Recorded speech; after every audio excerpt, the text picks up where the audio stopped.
يا رب، قصدتك وأنت الكريم، دعوتك وأنت العظيم، رجوتك وأنت رب العالمين،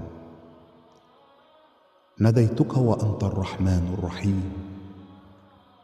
فيا سيدي ويا مولاي ويا من عليه أعتمد، ارحم عبدا ناداك وليس له إلا أنت.